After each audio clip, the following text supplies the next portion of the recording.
Hello, on the road again. There's my camper behind me. There's my e-bike.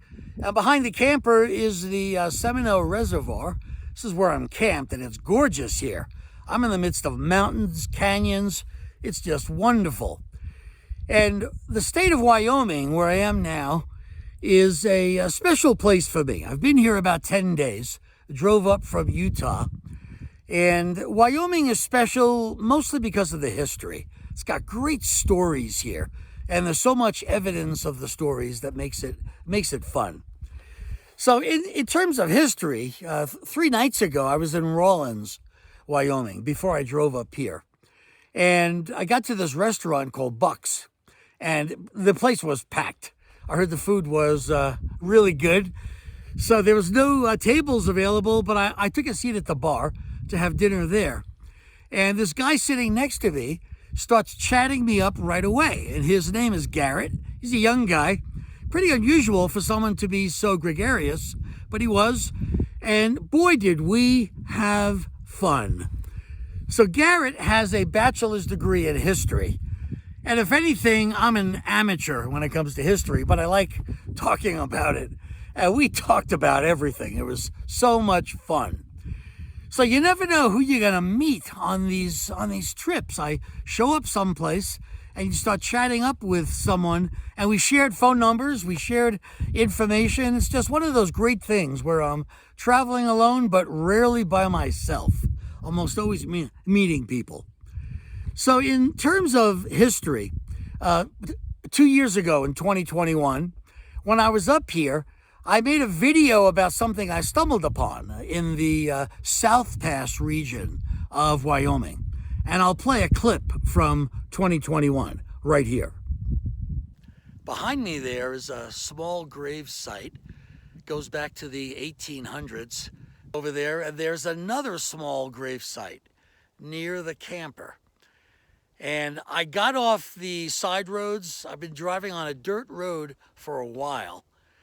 And this is a region of Wyoming on which the old Oregon Trail wagons used to travel on to go west.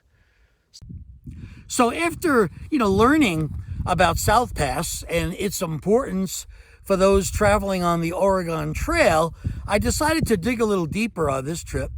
And I went to the Lander BLM office. So BLM again stands for Bureau of Land Management. And there's a ranger there who's very knowledgeable about the region. So I told him about my experience from 2 years ago, what I planned on doing on this trip. And he gave me a special map. He reached under the counter and he says, not everyone gets these. It's a real expensive map, but I can tell that you're serious about this. So he gave me this map, and it was a map about the Oregon Trail routes that people took along where I could find historical events and historical landmarks. So this was like real cool. So in my truck, I drove through some rural areas. I was driving on dirt roads on these trails to get to these Oregon Trail events, and boy, was it interesting.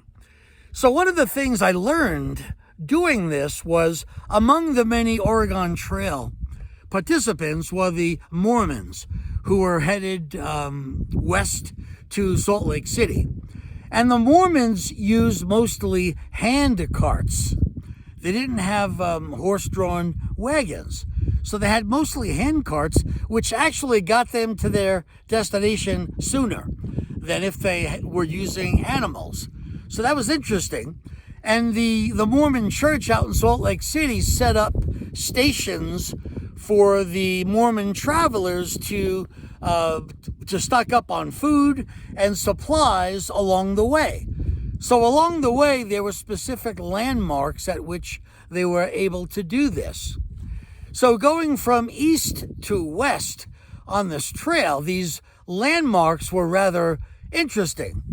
So one of the landmarks that I visited was Independence Rock. Fabulous, huge rock. And there's lots of names and dates chiseled into the rock.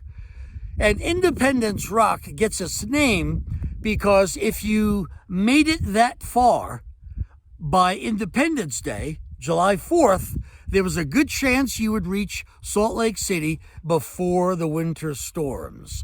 And that's how it got its name, Independence Rock. So here's one inscription from June 17, 1858. Here's another one from July 2nd, 1862. Hopefully both of those people got to Salt Lake City before the storm started. And going westbound from Independence Rock, not too long thereafter, the travelers would go through a pass called Rattlesnake Pass. And as they were walking through that Rattlesnake Pass, if those travelers looked to their right, they would see Devil's Gate. And Devil's Gate was a cleft in this mountain range. It's just so cool. So I was there and I hiked out to Devil's Gate, and it's where the Sweetwater River flows through that cleft in the rock. It's just a fabulous rock formation that you see out west that makes it so much more interesting. So the river runs through it, and again, that's another landmark. Now, Captain James Willie had a handcart company, and he was leading 400 people out west. So you can imagine them reaching Independence Rock and then Rattlesnake Pass and Devil's Gate. And unfortunately for Captain James Willie, they left late. They took a risk and took their chances. So they didn't make Independence Rock in time. They kept on heading west, and by the time they got to Rocky Ridge, it was early October, and they were in trouble because there was an early winter. And the blizzard started, and getting up Rocky Ridge was challenging. It was an ascension of about 400 feet. And in the midst of a blizzard, pushing handcarts up this hill, it was terrible. So the Mormon church had sent rescue parties out to help them, to get people up Rocky Ridge. And some people froze to death. And at the top of Rocky Ridge, there is a landmark called the Willie Handcart Disaster. And I drove out there, and 13 people froze to death trying to get up Rocky Ridge. And at the top, there's a mass grave that holds those 13 people. It's a solemn location. I mean, you can just feel the reverence that you ought to have. And when you're there, you're living history. And what's interesting about those 13 people who froze to death is there were two men who were freezing, but they dug the mass grave for those 13 people. Those two men went to sleep that night and froze to death. They were dead the following morning, and they were buried not too far away from the mass grave. And this is just one story of one trek out west. There are thousands of stories among people who made that trek on the Oregon Trail.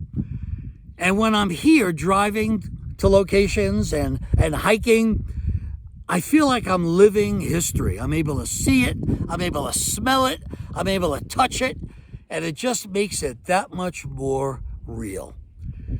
So I hope you got some good insight from this video. I'll be in Wyoming about another week and a half or so, and I think I'm going to head into Idaho next. But we'll see what happens. I can't promise when I'll make another video, but I'll try to make one as soon as I can.